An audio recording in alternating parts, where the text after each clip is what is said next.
मेरा नाम शाहिद है। ये उन दिनों की बात है जब हमारे मुल्क में कंप्यूटर्स टेक्नोलॉजी नई नई शुरू हुई और उसी वजह से कंप्यूटर्स का कारोबार भी जोर पे था। हर कोई कंप्यूटर कोर्स करता और लोगों को भी शौक होता था कि वो घर में कंप्यूटर खरीदें।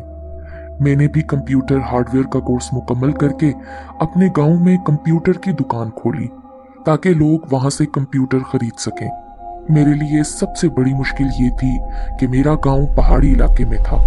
इर्द गिर्द जंगलात थे और बहुत फासले फासले पर घर होते थे। मुझे कंप्यूटर और उसके पार्ट्स खरीदने के लिए लाहौर जाना पड़ता था। दुश्वार गुजार पहाड़ी रास्तों की वजह से बस आहिस्ता आहिस्ता चलती थी और लाहौर पहुंचने में 10 घंटे लगते थे। सो लंबा सफर होने की वजह से मुझे रात को बस पकड़ना पड़ती थी ताकि मैं लाहौर सुबह पहुंच सकूं और थोड़ा आराम करने के बाद तसल्ली से अपने कंप्यूटर पार्ट्स खरीद सकूं। मैं चूंकि मखसूस वक्त और मखसूस रूट से जाता था तो बस का ड्राइवर मेरा बहुत अच्छा दोस्त बन गया था।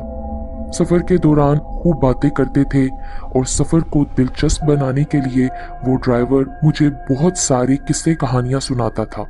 इसी तरह एक रोज मैं लाहौर से दुकान के लिए सामान खरीद के अपने गांव वापस जाने के लिए शाम 4 बजे बस पर रवाना हुआ।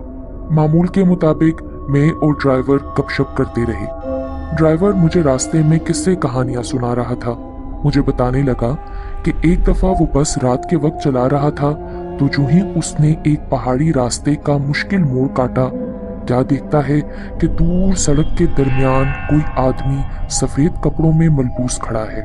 वो सोचने लगा कि शायद कोई मुसाफिर है, लेकिन इतनी रात को ये यहाँ कैसे, जबकि इस पहाड़ के इर्द गिर्द सिर्फ जंगलात थे।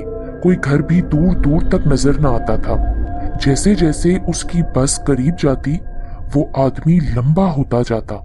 देखते देखते वो सड़क के किनारे लगे चीड़ के दरख्तों से भी ज्यादा लंबा हो गया। ड्राइवर समझ गया कि ये कोई और मखलूक है, इंसान नहीं। उसने कलमा पढ़ते हुए बस की रफ्तार तेज करके वहां से बस निकाल ली। हमारी पहाड़ी इलाकों के ड्राइवर वगैरह या लोग बहुत दलेर होते हैं क्योंकि उनका मामूल होता है रात के वक्त सफर करना, तो ऐसी चीजें देखना उनके लिए कोई अचंभे की बात नहीं होती। अभी मुझे वो ये किस्सा सुना ही रहा था कि हमारी बस एक पहाड़ी रास्ते से गुजर रही थी। वहां करीब ही एक चश्मा बह रहा था।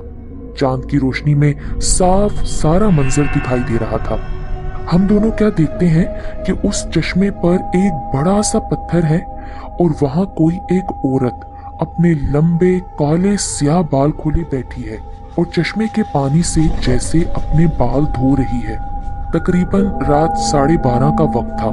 मुझे बहुत खौफ महसूस हुआ।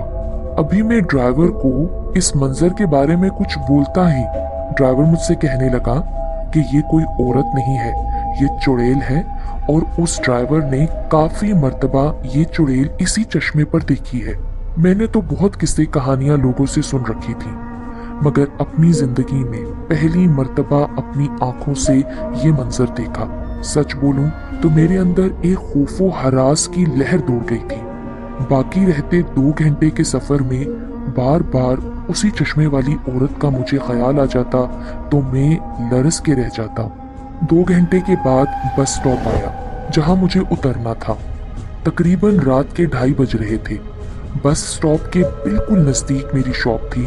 वहां मैंने अपना सारा कंप्यूटर का सामान रखा और शॉप को बंद करके अब मुझे घर जाना था।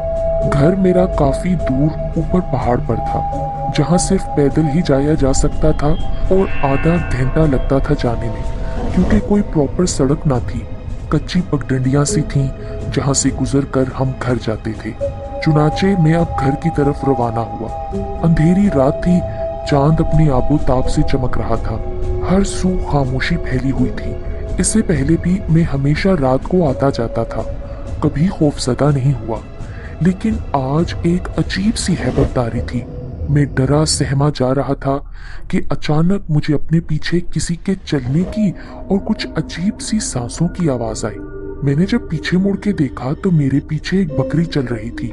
मैं हैरान हुआ कि ये किसकी बकरी इस वक्त खुल गई है। पहाड़ी लोगों के घरों में माल मवेशी तो होते ही हैं। अभी मैं ये सोच ही रहा था कि बड़ा सारा खरगोश मेरे सामने उछलने लगा। पीछे देखा तो बकरी गायब हो चुकी थी। मैंने अब अपने कदम तेज तेज आगे बढ़ाना शुरू कर दिए। मेरे देखते ही देखते वो खरगोश गधा बन गया। मैं समझ गया कि ये कोई और मखलूक है जो शक्लें बदल बदल कर मुझे डरा रही है। अब मैं चढ़ाई चढ़ रहा था। अपनी तरफ से मैं जितना तेज भागने की कोशिश करता, मुझे ऐसे लगता कि जैसे मेरी टांगों के साथ मनोवजन बांध दिया है और कदम उठाना मुहाल हो रहा है। मैंने जोर जोर से कलमा और आयतल कुर्सी पढ़ना शुरू कर दी। अल्लाह अल्लाह करके मैं घर पहुंचा। बाकी रहती रात डरा सहमा में सो गया। सुबह अम्मी उठाने आई तो मैं बुखार में तप रहा था। मैंने अम्मी को नहीं बताया कि रात मेरे साथ क्या हुआ, वरना वो परेशान हो जाती और फिर मुझे आइंदा रात के सफर करने से रोक देती। पूरा दिन मैं बुखार में तपता रहा। रात का वक्त हो गया। सोते हुए बिजली चली गई तो मैं और मेरे भाई छत पर सोने चले गए। हमारे इलाके में रात को लड़के अपने खुले आंगन या छत पर सोते थे। रात का 1 बज रहा होगा कि मुझे लगा कि मेरे पाँव किसी ने पकड़कर हिलाए हैं। मैं समझा शायद भाई जगा रहा होगा कि लाइट आ गई है। जब मैंने आंखें खोल के देखा तो मेरे पैरों की तरफ एक लंबे घने काले स्याह बाल खोले कोई औरत खड़ी है। उस औरत की शक्ल इंतहाई खौफनाक थी, जिसे देखते ही मेरी चीख निकल गई। मेरे भाई भी जाग गए और पूछने लगे कि क्या हुआ है।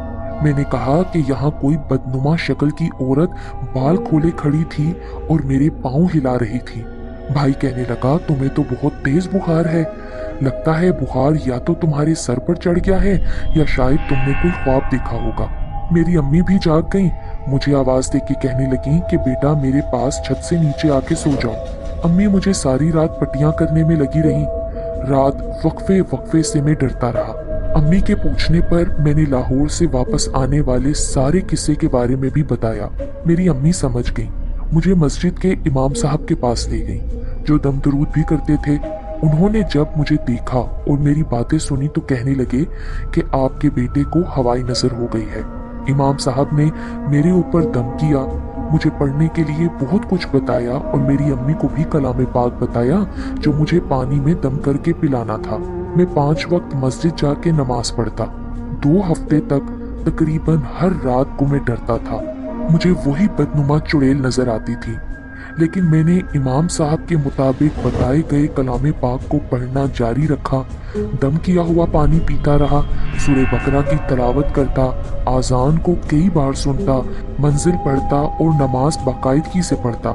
तो आहिस्ता आहिस्ता मुझे वो चुड़ैल नजर आना बंद हो गई।